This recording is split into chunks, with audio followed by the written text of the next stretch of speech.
Hi friend, welcome to my YouTube channel जिसका नाम है सहज स्टडीज़।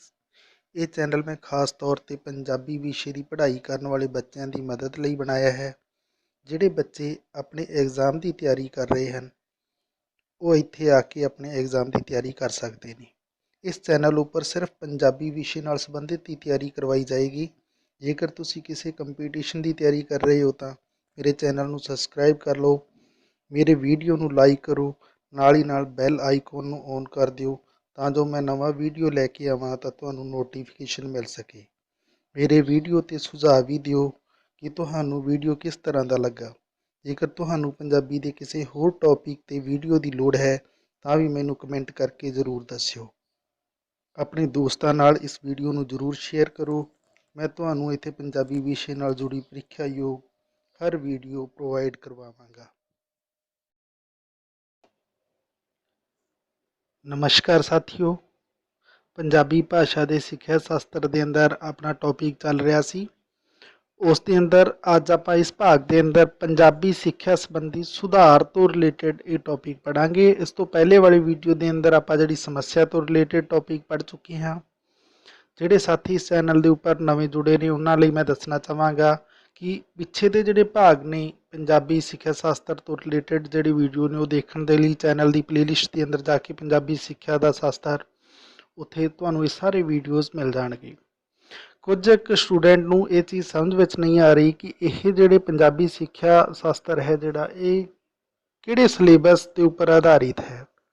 ਤਾਂ ਸਾਥੀਓ, ਰੀਟ ਰਾਜਸਥਾਨ ਸੂਬੇ ਦੇ ਅੰਦਰ ਕਰਵਾਈ ਜਾਣ ਵਾਲੀ ਅਧਿਆਪਕ ਪਾਤਰਤਾ ਪ੍ਰੀਖਿਆ ਦੇ ਲੈਵਲ 1 ਤੇ ਲੈਵਲ 2 ਦੇ ਅੰਦਰ ਦੋਨੇ ਲੈਂਗੁਏਜ ਦੇ ਅੰਦਰ ਫਸਟ ਲੈਂਗੁਏਜ ਪੰਜਾਬੀ ਦੇ ਤੌਰ 'ਤੇ ਸੈਕਿੰਡ ਲੈਂਗੁਏਜ ਪੰਜਾਬੀ ਦੇ ਤੌਰ 'ਤੇ ਜਿੰਨੇ ਵੀ ਪੁਆਇੰਟ ਨੰਬਰ 4, 5, 6 ਦੇ ਅੰਦਰ ਪੁੱਛੇ ਜਾਣ ਵਾਲੇ ਭਾਗ ਨੇ ਉਹ ਐਸੇ ਤੋਂ ਰਿਲੇਟਡ ਨੇ। ਤਾਂ ਯਾਨੀ ਮੈਂ ਇਹ ਕਹਾਂਗਾ ਕਿ ਰੀਟ ਦੇ ਅੰਦਰ ਇਹ ਸਭ ਵਿਦਿਆਰਥੀਆਂ ਦੇ ਲਈ ਹੈ। ਇਸ ਤੋਂ ਇਲਾਵਾ PS ਟੈਟ, ਸੀ ਟੈਟ ਤੇ ਉਹਨਾਂ ਦੇ ਅੰਦਰ ਵੀ ਪੁੱਛੇ ਜਾਣ ਵਾਲੇ ਪੀਡੀਓਗੋਜੀ ਤੋਂ ਰਿਲੇਟਡ ਇਹ ਪੁਆਇੰਟ ਨੇ। ਤਾਂ ਇਸ ਤੋਂ ਰਿਲੇਟਡ ਤਕਰੀਬਨ 10 ਨੰਬਰ ਦਾ ਜਿਹੜਾ ਕੁਐਸਚਨ ਹੈ ਹਰ 30 ਨੰਬਰਾਂ ਦੇ ਅੰਦਰੋਂ ਪੁੱਛਿਆ ਜਾਂਦਾ ਹੈ। ਤਾਂ ਇਸ ਲਈ ਇਹ ਵੈਰੀ ਇੰਪੋਰਟੈਂਟ ਇੱਕ ਪਾਰਟ ਹੈ ਸਾਡਾ। ਤੇ ਜਿਹੜੇ ਸਟੂਡੈਂਟ ਨੂੰ ਇਸ ਦੇ ਸਿਲੇਬਸ ਦਾ ਅਜੇ ਤੱਕ ਪਤਾ ਨਹੀਂ ਹੈ ਤਾਂ ਸਿਲੇਬਸ ਦੀ ਵੀਡੀਓਜ਼ ਵੀ ਇਸ ਚੈਨਲ ਦੀ ਪਲੇਲਿਸਟ ਦੇ ਅੰਦਰ ਤੁਹਾਨੂੰ ਸਿਲੇਬਸ ਟੌਪਿਕ ਦੇ ਨਾਮ ਤੋਂ ਮਿਲ ਜਾਣਗੇ। ਉੱਥੇ ਜਾ ਕੇ ਤੁਸੀਂ ਆਪਣਾ ਰੀਟ ਦਾ ਸਿਲੇਬਸ ਦੇਖ ਸਕਦੇ ਹੋ। ਉਸ ਦੇ ਅੰਦਰ ਇਹ ਪੁਆਇੰਟ ਵਾਈਜ਼ ਤੁਹਾਨੂੰ ਸਮਝ ਆ ਜਾਏਗੀ। ਤੇ ਕੁਝ ਸਾਥੀਆਂ ਦੀ ਅਜੇ ਲਗਾਤਾਰ ਕਮੈਂਟਸ ਆ ਰਹੇ ਨੇ ਕਿ ਰੀਟ ਦਾ ਜਿਹੜਾ ਲੈਂਗੁਏਜ ਵਾਈਜ਼, ਲੈਂਗੁਏਜ ਫਸਟ ਤੇ ਲੈਂਗੁਏਜ ਸੈਕਿੰਡ ਵਾਈਜ਼ ਜਿਹੜਾ ਇਹ ਰਿਵੀਜ਼ਨ ਹੈ ਸਾਡਾ ਸਿਲੇਬਸ ਹੈ ਇਹ ਸ਼ੁਰੂ ਕੀਤਾ ਜਾਏ।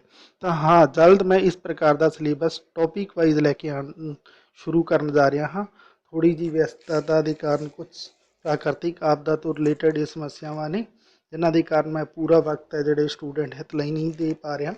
ਜਲਦ ਮੈਂ ਕੋਸ਼ਿਸ਼ ਕਰਾਂਗਾ ਕਿ ਆਪ ਦੇ ਲਈ point wise language first, language second, L1 ਤੇ L2 ਦੇ ਅਕੋਰਡਿੰਗ ਜਿਹੜਾ ਸਿਲੇਬਸ ਹੈ ਉਹਨਾਂ ਦੇ ਪੁਆਇੰਟ ਆਧਾਰਿਤ ਜਿਹੜਾ ਸਿਲੇਬਸ ਹੈ ਉਹਨਾਂ ਨੂੰ ਮੈਂ ਲੈ ਕੇ ਆ ਸਕਾਂ। ਕਿਉਂਕਿ ਮੈਂ ਚੈਨਲ ਦੇ ਸ਼ੁਰੂ ਦੇ ਅੰਦਰ ਹੀ ਇਹ ਗੱਲ ਰੱਖ ਦਿੱਤੀ ਸੀ ਕਿ ਮੇਰਾ ਮਕਸਦ ਹੈ ਜਿਹੜਾ ਸਟੂਡੈਂਟ ਹਿੱਤ ਲਈ ਵਿਸਤ੍ਰਿਤ ਤੇ ਸਾਰ ਅਧਿਐਨ ਪਠਨ ਸਾਮਗਰੀ ਅਵੇਲੇਬਲ ਕਰਵਾਉਣਾ ਹੈ।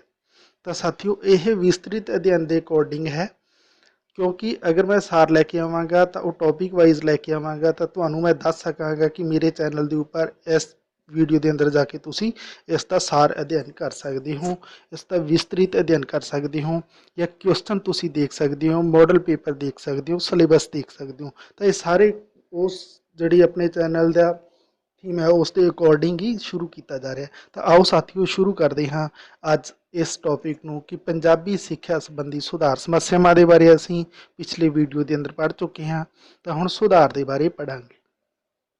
ਸਭ ਤੋਂ ਪਹਿਲੀ ਗੱਲ ਆ ਜਾਂਦੀ ਹੈ ਸਾਥੀਓ, ਉਦੇਸ਼ ਪੂਰਨ ਹੋਣਾ। ਕੋਈ ਵੀ ਕਾਰਜ ਉਦੇਸ਼ ਤੋਂ ਹੀਨ ਨਹੀਂ ਹੋ ਸਕਦਾ, ਯਾਨੀ ਬਿਨਾਂ ਉਦੇਸ਼ ਤੋਂ ਕੋਈ ਵੀ ਕੰਮ ਤਾਂ ਹੁੰਦਾ ਹੀ ਨਹੀਂ ਹੈ ਸਾਥੀਓ। ਕੋਈ ਨਾ ਕੋਈ ਕਾਰਨ ਤਾਂ ਤੁਸੀਂ ਵੀ ਜੇਕਰ ਇਸ ਤਿਆਰੀ ਕਰ ਰਹੇ ਹੋ, ਪੰਜਾਬੀ ਸਿੱਖਿਆ ਦਾ ਸ਼ਾਸਤਰ ਪੜ੍ਹ ਰਹੇ ਹੋ ਤਾਂ ਇਹਦੇ ਪਿੱਛੇ ਤੁਹਾਡਾ ਵੀ ਉਦੇਸ਼ ਹੈ ਜਿਹੜਾ ਉਹ ਇੱਕ ਕਾਮਯਾਬ ਤੇ ਇੱਕ ਸਫਲ ਟੀਚਰ ਬਣਨਾ ਹੈ। ਇਸ ਲਈ ਪੰਜਾਬੀ ਭਾਸ਼ਾ ਦੀ ਸਿੱਖਿਆ ਲਈ ਵੀ ਉਦੇਸ਼ ਨਿਰਧਾਰਿਤ ਕਰਨੇ ਚਾਹੀਦੇ ਨੇ। ਉਦੇਸ਼ਾਂ ਨੂੰ ਚੰਗੀ ਤਰ੍ਹਾਂ ਪੜਤਾਲ ਤੋਂ ਬਾਅਦ ਨਿਰਧਾਰਿਤ ਕਰਨਾ ਚਾਹੀਦਾ ਹੈ। ਪੰਜਾਬੀ ਪੜ੍ਹਾਉਣ ਦੇ ਉਦੇਸ਼ ਖੋਜ ਆਧਾਰਿਤ ਹੋਣੇ ਚਾਹੀਦੇ। ਇਹ ਗੱਲ ਵੈਰੀ ਇੰਪੋਰਟੈਂਟ ਹੈ ਸਾਥੀਓ। ਉਦੇਸ਼ ਕਿਸ ਪ੍ਰਕਾਰ ਦੇ ਹੋਣੇ ਚਾਹੀਦੇ ਨੇ? ਖੋਜ ਆਧਾਰਿਤ ਹੋਣੇ ਚਾਹੀਦੇ ਨੇ। ਜਦੋਂ ਕੋਈ ਵੀ ਚੀਜ਼ ਹੈ ਜਿਹੜੀ ਉਹ ਖੋਜ ਆਧਾਰਿਤ ਹੋਏਗੀ ਤਾਂ ਉਹਦਾ ਭਵਿੱਖ ਹੈ ਜਿਹੜਾ ਬੜਾ ਹੀ ਸੁਨਹਿਰੀ ਹੋਏਗਾ, ਉਜਵਲ ਹੋਏਗਾ।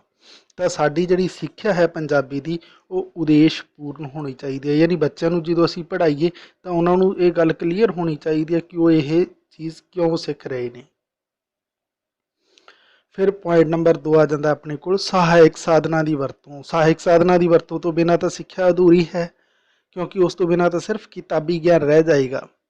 ਪੰਜਾਬੀ ਪੜ੍ਹਾਉਂਦੇ ਸਮੇਂ ਭਾਸ਼ਾ ਅਧਿਆਪਕ ਨੂੰ ਚਾਹੀਦਾ ਹੈ ਕਿ ਉਹ ਭਾਸ਼ਾ ਸਿੱਖਿਆ ਲਈ ਸਹਾਇਕ ਸਾਧਨਾਂ ਦੀ ਵਰਤੋਂ ਕਰੇ। ਸਹਾਇਕ ਸਾਧਨਾਂ ਲਈ ਮਾਡਲ, ਨਕਸ਼ੇ, ਤਸਵੀਰਾਂ ਦੀ ਵਰਤੋਂ ਕੀਤੀ ਜਾ ਸਕਦੀ ਹੈ। ਇਸ ਦੀ ਮਦਦ ਨਾਲ ਬੱਚਿਆਂ ਦੀਆਂ ਇੰਦਰੀਆਂ ਚੁਸਤ ਤੇ ਤੇਜ਼ ਹੁੰਦੀਆਂ ਨੇ। ਇਹ ਕਿਉਂ ਹੁੰਦਾ? ਇਹ ਲਾਸਟ ਲਾਈਨ ਦੇ ਅੰਦਰ ਇਹ ਗੱਲ ਹੋ ਗਈ ਕਿ ਸਹਾਇਕ ਸਾਮਗਰੀ ਦੀ ਵਰਤੋਂ ਕਿਉਂ ਕਰਨੀ ਚਾਹੀਦੀ ਹੈ। ਇਹਦੇ ਨਾਲ ਸਾਥੀਓ ਬੱਚਿਆਂ ਦੀਆਂ ਇੰਦਰੀਆਂ ਚੁਸਤ ਤੇ ਤੇਜ਼ ਹੋ ਜਾਂਦੀਆਂ ਨੇ, ਯਾਨੀ ਉਹ ਸੁਸਤ ਨਹੀਂ ਰਹਿੰਦੀਆਂ, ਉਹ ਐਕਟਿਵ ਹੋ ਜਾਂਦੇ ਨੇ। ਉਹ ਕਾਰਨ ਤੇ ਪੁਸ਼ਟੀ ਹੈ ਜਿਹੜੀਆਂ ਦੋਨੇ ਚੀਜ਼ਾਂ ਬੱਚੇ ਸਮਝਣ ਲੱਗਦੇ ਨੇ। ਇਸ ਲਈ ਸਹਾਇਕ ਸਾਧਨਾਂ ਦੀ ਵਰਤੋਂ ਕਰਨੀ ਚਾਹੀਦੀ। ਪੰਜਾਬੀ ਸੰਬੰਧੀ ਇਹ ਮਤਭੇਦ ਰਿਹਾ ਹੈ ਕਿ ਪੰਜਾਬੀ ਸਿਰਫ ਪੁਸਤਕ ਤੋਂ ਪੜ੍ਹਾਈ ਜਾਣ ਵਾਲਾ ਇੱਕ ਪਠਨਯੋਗ ਸਿਲੇਬਸ ਹੈ, ਜਦੋਂ ਕਿ ਐਸਾ ਨਹੀਂ ਹੈ ਸਾਥੀਓ। ਪੰਜਾਬੀ ਦਾ ਬਹੁਤ ਹੀ ਸੁਨਹਿਰਾ ਭਵਿੱਖ ਹੈ ਤੇ ਇਸ ਨੇ ਲਗਾਤਾਰ ਕਾਮਯਾਬੀ ਦੀਆਂ ਜਿਹੜੀਆਂ ਪੌੜੀਆਂ ਚੜ੍ਹੀਆਂ ਨੇ। ਤਾਂ ਬੱਚਿਆਂ ਨੂੰ ਸਾਨੂੰ ਇਸ ਉਦੇਸ਼ਪੂਰਨ ਸਿੱਖਿਆ ਨੂੰ ਹੀ ਪ੍ਰੋਵਾਈਡ ਕਰਵਾਉਣਾ ਚਾਹੀਦਾ ਹੈ।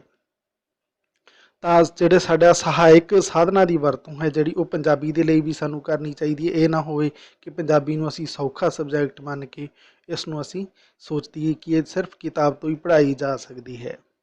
ਫਿਰ ਸਾਡੇ ਕੋਲ ਪੁਆਇੰਟ ਨੰਬਰ 3 ਆ ਗਿਆ ਸਾਥੀਓ, ਨਵੀਨ ਸਿੱਖਿਆ ਪ੍ਰਣਾਲੀਆਂ ਤੇ ਆਧਾਰਿਤ।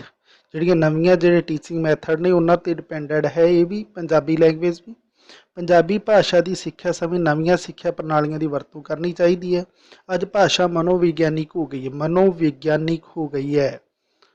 ਸਾਈਕੋਲੋਜੀ ਸਬਜੈਕਟ ਆਪ ਸਭ ਦੇ ਲਈ ਹੋਏਗਾ ਤੇ ਉਹਦੇ ਅੰਦਰ ਇਹ ਬਖੂਬੀ ਤੁਸੀਂ ਪੜ੍ਹਿਆ ਹੋਏਗਾ ਮਨੋਵਿਗਿਆਨ ਦੇ ਬਾਰੇ, ਕਿਉਂਕਿ ਕੋਈ ਵੀ ਚੀਜ਼ ਹੈ ਜਿਹੜੀ ਪੜ੍ਹਾਉਣ ਤੋਂ ਰਿਲੇਟਡ ਆ ਜਾਂਦੀ ਹੈ ਤਾਂ ਮਨੋਵਿਗਿਆਨ ਉਸ ਦੇ ਸਾਹਮਣੇ ਖੜਾ ਹੋ ਜਾਂਦਾ ਹੈ। ਇਸ ਲਈ ਪੰਜਾਬੀ ਭਾਸ਼ਾ ਦੀ ਸਿੱਖਿਆ ਸਮੇਂ ਮਨੋਵਿਗਿਆਨਿਕ ਵਿਧੀਆਂ ਦੀ ਵਰਤੋਂ ਕਰਨੀ ਚਾਹੀਦੀ ਹੈ। ਤਾਂ ਸਾਥੀਓ ਆਪਾਂ ਨੂੰ ਕੀ ਕਰਨਾ ਚਾਹੀਦਾ ਹੈ? ਸਾਈਕੋਲੋਜੀਕਲ ਜਿਹੜੀਆਂ ਇਫੈਕਟ ਨੇ ਉਹਨਾਂ ਨੂੰ ਨੋਟਿਸ ਕਰਨਾ ਚਾਹੀਦਾ ਹੈ। ਮਨੋਵਿਗਿਆਨਿਕ ਵਿਧੀਆਂ ਤੇ ਆਧਾਰਿਤ ਬੱਚਿਆਂ ਨੂੰ ਟੀਚਿੰਗ ਕਰਵਾਉਣੀ ਚਾਹੀਦੀ ਹੈ। ਫਿਰ ਆਪਣੇ ਕੋਲ ਇਸ ਤੋਂ ਬਾਅਦ ਪੁਆਇੰਟ ਨੰਬਰ 8 ਆ ਜਾਂਦਾ, ਪੰਜਾਬੀ ਭਾਸ਼ਾ ਪ੍ਰਤੀ ਲਗਾਵ। ਯਾਨੀ ਸਾਡੇ ਮਨ ਦੇ ਅੰਦਰ ਇੱਕ ਉਤਸ਼ਾਹ ਵੀ ਹੋਣਾ ਚਾਹੀਦਾ ਪੰਜਾਬੀ ਭਾਸ਼ਾ ਦੇ ਪ੍ਰਤੀ।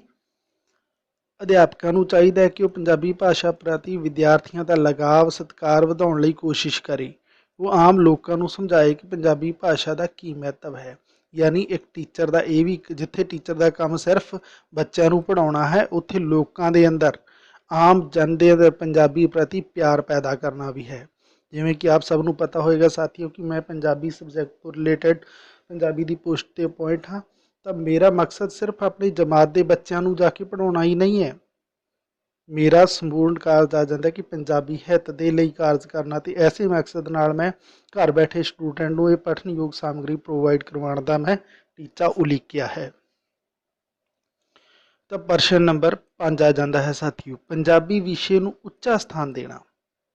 ਪੰਜਾਬੀ ਭਾਸ਼ਾ ਪ੍ਰਤੀ ਲੋਕਾਂ ਦੇ ਮਨ ਵਿੱਚ ਸਤਿਕਾਰ ਪੈਦਾ ਕਰਕੇ ਹੀ ਪੰਜਾਬੀ ਭਾਸ਼ਾ ਨੂੰ ਉੱਚਾ ਸਥਾਨ ਪ੍ਰਾਪਤ ਹੋ ਸਕਦਾ। ਇਹ ਗੱਲ ਬਹੁਤ ਜ਼ਰੂਰੀ ਹੈ ਕਿ ਜਦੋਂ ਸਾਡੇ ਮਨ ਦੇ ਅੰਦਰ ਜੇ ਕਿਸੇ ਪ੍ਰਤੀ ਸ਼ਰਧਾ ਨਹੀਂ ਹੈ, ਸਤਿਕਾਰ ਨਹੀਂ ਹੈ, ਉਸ ਦੇ ਪ੍ਰਤੀ ਕਿਸੇ ਵੀ ਪ੍ਰਕਾਰ ਦੀ ਹਮਦਰਦੀ ਨਹੀਂ ਹੈ, ਤਾਂ ਉਹ ਚੀਜ਼ ਹੈ ਜਿਹੜੀ ਉਹ ਅਰਥਹੀਨ ਹੋ ਜਾਂਦੀ ਹੈ। ਉਸ ਫਿਰ ਕਿਸੇ ਲਈ ਕੋਈ ਮਤਲਬ ਨਹੀਂ ਰੱਖਦੀ। ਸਭ ਤੋਂ ਪਹਿਲੀ ਗੱਲ ਹੈ ਕਿ ਸਤਿਕਾਰ ਹੋਵੇ। ਇਸ ਲਈ ਇਹ ਪ੍ਰਤੀ ਲਗਾਤਾਰ ਕੰਮ ਕਰਨ ਦੀ ਲੋੜ ਹੈ, ਜਿਸ ਕਾਰਨ ਪੰਜਾਬੀ ਨੂੰ ਬਣਦਾ ਸਥਾਨ ਮਿਲ ਸਕੇ। ਯਾਨੀ ਸਾਨੂੰ ਲਗਾਤਾਰ ਇਸ ਲਈ ਕੰਮ ਕਰਨ ਦੀ ਲੋੜ ਹੈ ਕਿ ਪੰਜਾਬੀ ਨੂੰ ਜਿਹੜਾ ਬਣਦੀ ਥਾਂ ਹੈ ਉਹ ਦਿੱਤੀ ਜਾ ਸਕੇ। ਜਿਵੇਂ ਕਿ ਆਪ ਸਭ ਨੂੰ ਪਤਾ ਹੋਏਗਾ ਕਿ ਲੰਬੇ ਸੰਘਰਸ਼ ਤੋਂ ਬਾਅਦ ਪੰਜਾਬੀ ਨੂੰ ਅੱਜ ਅਜੋਕੇ ਦੌਰ ਦੇ ਅੰਦਰ ਜੋ ਸਥਾਨ ਹੈ ਉਹ ਪ੍ਰਾਪਤ ਹੋਇਆ ਹੈ। ਫਿਰ ਆਪਣੇ ਕੋਲ ਪੁਆਇੰਟ ਨੰਬਰ 6 ਆ ਜਾਂਦਾ ਹੈ, ਪ੍ਰੀਖਿਆ ਪ੍ਰਣਾਲੀ ਵਿੱਚ ਸੁਧਾਰ ਦੀ ਜ਼ਰੂਰਤ। ਜਿਹੜੇ ਐਗਜ਼ਾਮ ਪੈਟਰਨ ਨੇ ਉਹਦੇ ਅੰਦਰ ਵੀ ਸੁਧਾਰ ਕਰਨ ਦੀ ਜ਼ਰੂਰਤ ਹੈ ਸਾਥੀਓ।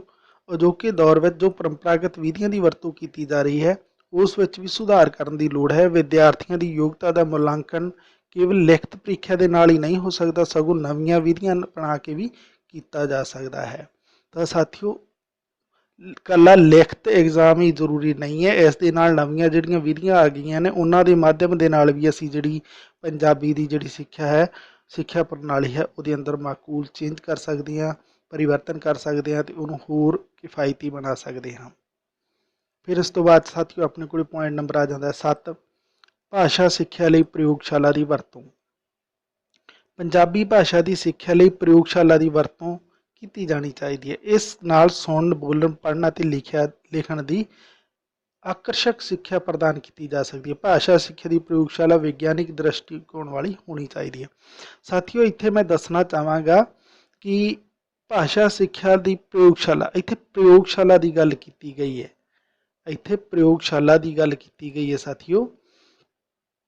ਤੇ ਪ੍ਰਯੋਗਸ਼ਾਲਾ ਦੇ ਅੰਦਰ ਹਮੇਸ਼ਾ ਹੀ ਉਸ ਲੈਂਗੁਏਜ ਪ੍ਰਤੀ ਜਿਹੜਾ ਅਸੀਂ ਇਹ ਕਹੀਏ ਕਿ ਜਿਹੜਾ ਉਸ ਦਾ ਟਕਸਾਲੀ ਰੂਪ ਹੈ, ਉਸ ਦਾ ਜਿਹੜਾ ਕੇਂਦਰੀ ਰੂਪ ਹੈ, ਉਹ ਬੱਚੇ ਸਾਹਮਣੇ ਰੱਖਿਆ ਜਾਂਦਾ ਹੈ, ਯਾਨੀ ਬੱਚੇ ਦੀਆਂ ਤਰੁੱਟੀਆਂ ਨੂੰ ਸੁਧਾਰਿਆ ਜਾਂਦਾ ਹੈ।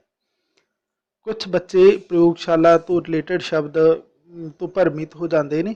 ਪ੍ਰਯੋਗਸ਼ਾਲਾ ਵੱਖ ਹੈ ਤੇ ਲਾਇਬ੍ਰੇਰੀ ਵੱਖ ਹੈ। ਤਾਂ ਫਿਰ ਇਸ ਤੋਂ ਬਾਅਦ ਆਪਾਂ ਪੁਆਇੰਟ ਨੰਬਰ 8 ਦੇਖਾਂਗੇ ਸਾਥੀਓ, ਪੰਜਾਬੀ ਦੀ ਮਹੱਤਤਾ ਨੂੰ ਪਛਾਣਨਾ, ਯਾਨੀ ਪੰਜਾਬੀ ਦੀ ਜਿਹੜੀ ਮਹੱਤਤਾ ਹੈ ਉਸ ਦੀ ਪਹਿਚਾਣ ਵੀ ਕਰਨੀ ਹੈ। ਵਿਦਿਆਰਥੀਆਂ, ਅਧਿਆਪਕਾਂ ਤੇ ਆਮ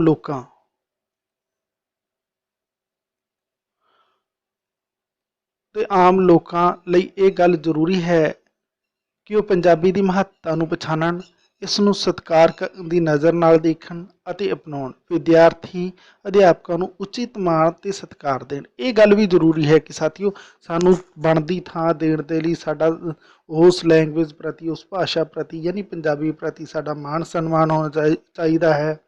ਇਹ ਵਿਦਿਆਰਥੀ ਨੂੰ ਵੀ, ਅਧਿਆਪਕਾਂ ਨੂੰ ਵੀ ਚਾਹੀਦਾ ਹੈ। ਇਸ ਦੇ ਮਹੱਤਵ ਨੂੰ ਵੀ ਸਮਝਣਾ ਚਾਹੀਦਾ ਹੈ। ਫਿਰ ਇਸ ਤੋਂ ਬਾਅਦ ਸਾਥੀਓ ਆਪਣੇ ਕੋਲ ਪੁਆਇੰਟ ਨੰਬਰ ਆ ਜਾਂਦਾ ਹੈ 9 ਆ ਜਾਂਦਾ ਹੈ। 9 ਨੰਬਰ ਪੁਆਇੰਟ ਦੇ ਅੰਦਰ ਸਾਹਿਤਿਕ ਸਭਾਵਾਂ ਦਾ ਪ੍ਰਬੰਧ, ਯਾਨੀ ਸਾਹਿਤਿਕ ਜਿਹੜੀਆਂ ਸਭਾ ਨੇ ਉਹਦੀ ਵੀ ਸਾਨੂੰ ਪ੍ਰਬੰਧ ਕਰਨਾ ਚਾਹੀਦਾ ਹੈ। ਵਿਦਿਆਰਥੀਆਂ ਵਿੱਚ ਭਾਸ਼ਾ ਸਿੱਖਿਆ ਦੀ ਰੁਚੀ ਪੈਦਾ ਕਰਨ ਲਈ ਕਵੀ ਦਰਬਾਰ, ਅੱਜ ਕੱਲ੍ਹ ਤਾਂ ਸਾਥੀਓ ਕਵੀ ਦਰਬਾਰਾਂ ਦੀ ਗਿਣਤੀ ਹੈ ਜਿਹੜੀ ਉਹ ਨਿੱਲ ਦੇ ਬਰਾਬਰ ਹੋ ਚੁੱਕੀ ਹੈ। ਸੱਭਿਆਚਾਰ ਪ੍ਰੋਗਰਾਮ ਆਦਿ ਦਾ ਪ੍ਰਬੰਧ ਕਰਨਾ ਚਾਹੀਦਾ ਹੈ। ਇਸ ਨਾਲ ਭਾਸ਼ਾ ਦੀ ਸਿੱਖਿਆ ਦਾ ਬੱਚਿਆਂ ਵਿੱਚ ਬਹੁਪੱਖੀ ਵਿਕਾਸ ਹੋ ਜਾਂਦਾ ਹੈ। ਪੰਜਾਬੀ ਭਾਸ਼ਾ ਨਾਲ ਸੰਬੰਧਿਤ ਪ੍ਰੋਗਰਾਮ ਦਾ ਪ੍ਰਬੰਧ ਕਰਦੇ ਸਮੇਂ ਇਹ ਗੱਲ ਧਿਆਨ ਵਿੱਚ ਰੱਖਣੀ ਚਾਹੀਦੀ ਹੈ ਕਿ ਇਸ ਦਾ ਮਕਸਦ ਨਿਰੋਲ ਸਾਹਿਤਕ ਤੇ ਭਾਸ਼ਾ ਸੁਧਾਰ ਹੋਵੇ।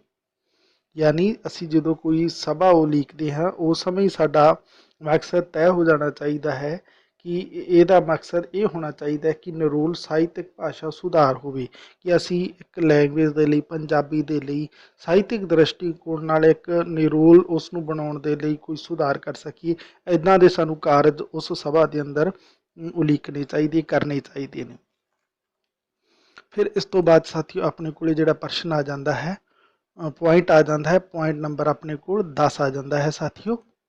ਹੁਣ ਆਪਾਂ 10 ਨੰਬਰ ਪੁਆਇੰਟ ਦੇਖਾਂਗੇ ਕਿ ਪੁਸਤਕਾਲੇ ਦਾ ਪ੍ਰਬੰਧ ਕਰਨਾ। ਸਕੂਲਾਂ ਕਾਲਜਾਂ ਵਿੱਚ ਚੰਗੇ ਪੁਸਤਕਾਲੇ ਦਾ ਨਿਰਮਾਣ ਕਰਨਾ ਚਾਹੀਦਾ ਹੈ। ਪੁਸਤਕਾਲਿਆਂ ਵਿੱਚ ਚੰਗੀਆਂ ਕਿਤਾਬਾਂ, ਖੋਜ ਪੱਤਰਿਕਾਵਾਂ ਦਾ ਭਰਪੂਰ ਗਿਣਤੀ ਵਿੱਚ ਸ਼ਾਮਿਲ ਕਰਨੀਆਂ ਚਾਹੀਦੀਆਂ ਨੇ। ਬੱਚੇ ਵੱਧ ਤੋਂ ਵੱਧ ਕਿਤਾਬਾਂ ਪੜ੍ਹ ਕੇ ਭਾਸ਼ਾ ਪ੍ਰਤੀ ਆਪਣੀ ਪਕੜ ਮਜ਼ਬੂਤ ਕਰ ਸਕਣ। ਯਾਨੀ ਹਰ ਸਕੂਲ ਦੇ ਅੰਦਰ, ਹਰ ਕਾਲਜ ਦੇ ਅੰਦਰ ਲਾਇਬ੍ਰੇਰੀ ਹੋਣੀ ਬਹੁਤ ਜ਼ਰੂਰੀ ਹੈ। ਜੇਕਰ ਸਮਝੋ ਲਾਇਬ੍ਰੇਰੀ ਨਹੀਂ ਹੈ ਤਾਂ ਇਹ ਸਮਝੋ ਉਸ ਸਕੂਲ ਦਾ ਜਿਹੜਾ ਪੂਰਾ ਬੈਨੀਫਿਟ ਆ ਉਹ ਉਸ ਸਟੂਡੈਂਟ ਨੂੰ, ਉਸ ਸਕੂਲ ਦੇ ਬੱਚਿਆਂ ਨੂੰ ਨਹੀਂ ਮਿਲ ਰਿਹਾ। ਤਾਂ ਪੁਸਤਕਾਲੇ ਦੇ ਅੰਦਰ ਵੀ ਕੀ ਹੋਣਾ ਚਾਹੀਦੀਆਂ, ਵਧੇਰੇ ਗਿਆਨਵਰਧਕ, ਲੈਂਗੁਏਜ ਤੋਂ ਰਿਲੇਟਡ, ਕੱਲੀਆਂ ਸਾਇੰਸ ਦੀਆਂ ਨਾ ਹੋਣ, ਕੱਲੀਆਂ ਕਿਸੇ ਟੈਕਨੀਕਲ IT ਲਾਈਨ ਦੀਆਂ ਨਾ ਹੋਣ, ਉਸ ਦੇ ਅੰਦਰ ਕਰੰਟ ਵੀ ਹੋਣ, ਉਸ ਦੇ ਅੰਦਰ ਭਾਸ਼ਾ ਦੀਆਂ ਪੁਸਤਕਾਂ ਵੀ ਹੋਣ, ਤਾਂ ਹੀ ਬੱਚਿਆਂ ਦਾ ਜਿਹੜਾ ਸੰਪੂਰਨ ਵਿਕਾਸ ਹੋ ਸਕਦਾ ਹੈ। ਫਿਰ ਆਪਣੇ ਕੋਲ ਸਾਥੀਓ ਪੁਆਇੰਟ ਨੰਬਰ ਆ ਜਾਂਦਾ ਹੈ 11, ਪੰਜਾਬੀ ਅਧਿਆਪਕਾਂ ਦੀ ਯੋਗਤਾ। ਇਹ ਵੀ ਇੰਪੋਰਟੈਂਟ ਆ ਸਾਥੀਓ। ਪੰਜਾਬੀ ਵਿਸ਼ੇ ਦਾ ਅਧਿਆਪਕ ਲਗਾਉਣ ਸਮੇਂ ਉਹਨਾਂ ਦੀ ਯੋਗਤਾ ਸੰਬੰਧੀ ਚੰਗੀ ਪਰਖ ਪੜਤਾਲ ਕਰਨੀ ਚਾਹੀਦੀ ਹੈ। ਇਸ ਦੇ ਨਾਲ ਇਹ ਵੀ ਧਿਆਨ ਰੱਖਣਾ ਚਾਹੀਦਾ ਕਿ ਉਹਨਾਂ ਨੂੰ ਤਨਖਾਹ ਸੰਬੰਧੀ ਕੋਈ ਮੁਸ਼ਕਲ ਨਾ ਪੈਦਾ ਹੋਵੇ। ਇਹ ਗੱਲ ਜ਼ਰੂਰੀ ਹੋ ਜਾਂਦੀ ਹੈ, ਤਨਖਾਹ ਸੰਬੰਧੀ ਮੁਸ਼ਕਲ ਪੈਦਾ ਹੋਏਗੀ ਤਾਂ ਉਹ ਕਿਤੇ ਨਾ ਕਿਤੇ ਆਪਣਾ ਜਿਹੜਾ 100% ਹੈ ਉਹ ਟੀਚਰ ਨਹੀਂ ਦੇ ਪਾਏਗਾ, ਕਿਉਂਕਿ ਉਹਦਾ ਧਿਆਨ ਹੈ ਹਮੇਸ਼ਾ ਘਰੇ ਜਾਂ ਫਿਰ ਉਹ ਆਪਣੀਆਂ ਆਰਥਿਕ ਔਕੜਾਂ ਦੇ ਅੰਦਰ ਹੀ ਉਲਝਿਆ ਰਹੇਗਾ। ਜਦੋਂ ਸਾਡਾ ਧਿਆਨ ਕਿਸੇ ਹੋਰ ਪਾਸੇ ਉਲਝਿਆ ਰਹੇਗਾ ਤਾਂ ਅਸੀਂ ਆਪਣੀ ਬੈਸਟ ਪਰਫਾਰਮੈਂਸ ਉਸ ਪਲੇਟਫਾਰਮ 'ਤੇ ਨਹੀਂ ਦੇ ਸਕਦੇ। ਇਸ ਲਈ ਸਾਨੂੰ ਚਾਹੀਦਾ ਹੈ ਕਿ ਉਸ ਅਧਿਆਪਕਾਂ ਦੀ ਜਿੱਥੇ ਅਸੀਂ ਯੋਗਤਾ ਦੀ ਚੋਣ ਚੰਗੀ ਕਰਨੀ ਹੈ, ਉੱਥੇ ਉਹਨਾਂ ਦੇ ਅਸੀਂ ਮਾਲੀ ਹਾਲਤ ਨੂੰ ਵੀ ਆੜੇ ਨਹੀਂ ਆਉਣ ਦਈਏ, ਤਾਂ ਉਹ ਅਧਿਆਪਕ ਬਹੁਤ ਵਧੀਆ ਤਰੀਕੇ ਨਾਲ ਆਪਣੇ ਬੱਚਿਆਂ ਨੂੰ ਪੰਜਾਬੀ ਲੈਂਗੁਏਜ ਜਿਹੜਾ ਉਹ ਸਿਖਾ ਸਕਦੇ ਨੇ, ਅੱਗੇ ਵਧਾ ਸਕਦੇ ਨੇ। ਫਿਰ ਇਸ ਤੋਂ ਬਾਅਦ ਸਾਥੀਓ ਆ ਜਾਂਦਾ ਹੈ ਆਪਣੇ ਕੋਲ 2 ਟੌਪਿਕ ਹੋਰ ਹੈ। ਕਈ ਵਾਰ ਚੰਗੀ ਯੋਗਤਾ ਦਾ ਅਧਿਆਪਕ ਵੀ ਆਪਣੀ ਨਿੱਜੀ ਮੁਸ਼ਕਿਲ ਕਾਰਨ ਚੰਗੀ ਤਰ੍ਹਾਂ ਪੜ੍ਹਾਉਣ ਵਿੱਚ ਅਸਮਰਥ ਹੋ ਜਾਂਦੇ। ਇਹ ਗੱਲ ਆਪਾਂ ਦੇਖ ਚੁੱਕੇ ਹਾਂ ਉੱਪਰ। ਹੁਣ ਆ ਗਿਆ ਪਾਠਕ੍ਰਮ ਵਿੱਚ ਬਦਲਾਅ। ਪਾਠਕ੍ਰਮਾਂ ਵਿੱਚ ਬਦਲਾਵ ਦੀ ਲੋੜ ਹੈ ਸਾਥੀਓ। ਪਾਠਕ੍ਰਮਾਂ ਵਿੱਚ ਲੋੜੀਂਦੇ ਬਦਲਾਅ ਕਰਨ ਦੀ ਜ਼ਰੂਰਤ ਹੈ। ਪੰਜਾਬੀ ਭਾਸ਼ਾ ਵਿੱਚ ਸੰਬੰਧਿਤ ਪਾਠਕ੍ਰਮ ਪੁਰਾਣੇ ਢਾਂਚੇ ਵਾਲਾ ਹੀ ਚੱਲ ਰਿਹਾ ਹੈ। ਪਾਠਕ੍ਰਮ ਅਤੇ ਪੁਸਤਕਾਂ ਬਾਲ ਕੇਂਦਰਿਤ ਤਿਆਰ ਕਰਨੀਆਂ ਚਾਹੀਦੀਆਂ ਨੇ। ਚੰਗੀਆਂ ਪਾਠ ਪੁਸਤਕਾਂ ਹੀ ਪੰਜਾਬੀ ਭਾਸ਼ਾ ਸੰਬੰਧੀ ਗਿਆਨ ਤੇ ਵਿਕਾਸ ਵਿੱਚ ਸਹਾਈ ਹੋ ਸਕਦੀਆਂ ਹਨ। ਸਾਥੀਓ ਸਮੇਂ ਦੇ ਨਾਲ ਹਰ ਚੀਜ਼ ਬਦਲਦੀ ਹੈ, ਤੇ ਸਮੇਂ ਦੇ ਨਾਲ ਸਾਨੂੰ ਪਾਠਕ੍ਰਮ ਵਿੱਚ ਤਬਦੀਲੀਆਂ ਕਰਕੇ ਉਸ ਵੇਲੇ ਦੇ ਅਕੋਰਡਿੰਗ ਤਿਆਰ ਕਰਨੀਆਂ ਚਾਹੀਦੀਆਂ ਨੇ। ਬਾਲ ਕੇਂਦਰਿਤ, ਬੱਚਿਆਂ ਨੂੰ ਕੇਂਦਰ ਵਿੱਚ ਰੱਖ ਕੇ ਉਹ ਪੁਸਤਕਾਂ ਦਾ ਨਿਰਮਾਣ ਕਰਨਾ ਚਾਹੀਦਾ ਹੈ। ਇਹ ਸਾਡੇ ਸੰਪੂਰਨ ਜਿਹੜਾ ਟੀਚਿੰਗ ਜਿਹੜਾ ਦਾਇਰਾ ਹੈ ਉਸ ਦੇ ਤਹਿਤ ਆ ਜਾਂਦਾ ਹੈ। ਇਹ ਲੇਖਕਾਂ ਦੇ ਤਹਿਤ ਆ ਜਾਂਦਾ ਹੈ। ਲੇਖਕਾਂ ਨੂੰ ਚਾਹੀਦਾ, ਸੰਪਾਦਕਾਂ ਨੂੰ ਚਾਹੀਦਾ, ਬੋਰਡਾਂ ਨੂੰ ਚਾਹੀਦਾ ਹੈ ਕਿ ਉਹ ਪਾਠਕ੍ਰਮਾਂ ਦੇ ਅੰਦਰ ਸਮੇਂ ਸਿਰ ਬਦਲਾਅ ਕਰਕੇ ਉਹਨਾਂ ਨੂੰ ਬਾਲ ਕੇਂਦਰਿਤ ਤਿਆਰ ਕੀਤਾ ਜਾਏ। ਤੇ ਫਿਰ ਅੱਗੇ ਆਪਣੇ ਕੋਲ ਅੱਜ ਦਾ ਲਾਸਟ ਪੁਆਇੰਟ ਆ ਜਾਂਦਾ ਸੈਮੀਨਾਰ ਤੇ ਰਿਫਰੈਸ਼ਰ ਕੋਰਸਾਂ ਦਾ ਪ੍ਰਬੰਧ। ਇਹ ਗੱਲ ਵੀ ਜ਼ਰੂਰੀ ਹੈ। ਪੰਜਾਬੀ ਭਾਸ਼ਾ ਨੂੰ ਦੂਜੇ ਵਿਸ਼ਿਆਂ ਦੇ ਬਰਾਬਰ ਲਿਆਉਣ ਲਈ ਸਮੇਂ ਸਿਰ ਸੈਮੀਨਾਰ ਆਯੋਜਿਤ ਕਰਨੇ ਚਾਹੀਦੇ ਨੇ।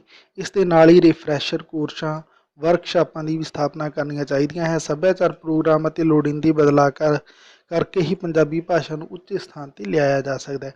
ਯਾਨੀ ਜਿੱਥੇ ਸਾਨੂੰ ਗੋਸ਼ਟੀਆਂ ਕਰਨੀਆਂ ਚਾਹੀਦੀਆਂ ਛੋਟੇ ਜਿਹੇ ਲੈਵਲ 'ਤੇ, ਉੱਥੇ ਸਾਨੂੰ ਵੱਡੇ ਲੈਵਲ 'ਤੇ ਸੈਮੀਨਾਰ ਵੀ ਆਯੋਜਿਤ ਕਰਨੇ ਚਾਹੀਦੇ ਨੇ। ਸਾਨੂੰ ਵਰਕਸ਼ਾਪ ਦੇ ਅੰਦਰ ਹਮੇਸ਼ਾ ਹੀ ਸੁਧਾਰ ਕਰਵਾਇਆ ਜਾਂਦਾ ਹੈ ਕਿਸੇ ਵੀ ਚੀਜ਼ ਦਾ। ਯਾਨੀ ਅਗਰ ਸਾਡੀਆਂ ਖਾਮੀਆਂ ਪੈਦਾ ਹੋ ਗਈਆਂ ਨਾ, ਉਹਨਾਂ ਨੂੰ ਵਿਸ਼ੇਸ਼ ਜਿਹੜੇ ਐਕਸਪਰਟ ਹੁੰਦੇ ਨੇ ਲੈਂਗੁਏਜ ਦੇ, ਉਹ ਵਰਕਸ਼ਾਪ ਦੇ ਅੰਦਰ ਉਹ ਬੱਚਿਆਂ ਨੂੰ ਵਿਸ਼ੇਸ਼ ਤਰੀਕਿਆਂ ਦੇ ਨਾਲ ਉਹਨਾਂ ਗਲਤੀਆਂ ਨੂੰ ਸੁਧਾਰਨ ਦੇ ਲਈ ਉਹ ਯਤਨ ਕਰਵਾਉਂਦੇ ਨੇ, ਕਾਮਯਾਬ ਬਣਾਉਂਦੇ ਨੇ। ਤਾਂ ਸਾਨੂੰ ਇੱਦਾਂ ਦੇ ਕਾਰਜ ਵੀ ਆਪਣੇ ਇਸ ਪਠਨ ਦਾਇਰੇ ਦੇ ਅੰਦਰ ਉਲੀਕਣੇ ਚਾਹੀਦੇ ਨੇ। ਫਿਰ ਹੀ ਜਾ ਕੇ ਸਾਡਾ ਜਿਹੜਾ ਸੰਪੂਰਨ ਲੈਂਗੁਏਜ ਦਾ ਸੁਧਾਰ ਹੈ ਉਹ ਹੋ ਸਕਦਾ ਹੈ। ਤਾਂ ਇਹ ਸੀ ਸਾਥੀਓ ਪੰਜਾਬੀ ਸਿੱਖਿਆ ਸ਼ਾਸਤਰ ਤੋਂ ਸੰਬੰਧਿਤ ਇੱਕ ਟੌਪਿਕ। ਪੰਜਾਬੀ ਸਿੱਖਿਆ ਦੇ ਲਈ ਸਾਡੇ ਕੀਤੇ ਜਾਣ ਵਾਲੇ ਸੁਧਾਰ, ਉਹਨਾਂ ਤੋਂ ਰਿਲੇਟਡ ਟੌਪਿਕ। ਤੇ ਅਗਲੀ ਵੀਡੀਓ ਦੇ ਅੰਦਰ ਆਪਾਂ ਪੰਜਾਬੀ ਸਿੱਖਿਆ ਸ਼ਾਸਤਰ ਤੋਂ ਰਿਲੇਟਡ ਇੱਕ ਨਵਾਂ ਟੌਪਿਕ ਲੈ ਕੇ ਆਵਾਂਗੇ। ਇਸੇ ਤਰੀਕੇ ਨਾਲ ਚੈਨਲ ਤੇ ਜੁੜੇ ਰਹੋ, ਚੈਨਲ ਨੂੰ ਲਾਈਕ ਸ਼ੇਅਰ ਕਰਦੇ ਰਹੋ। ਧੰਨਵਾਦ ਸਾਥੀਓ।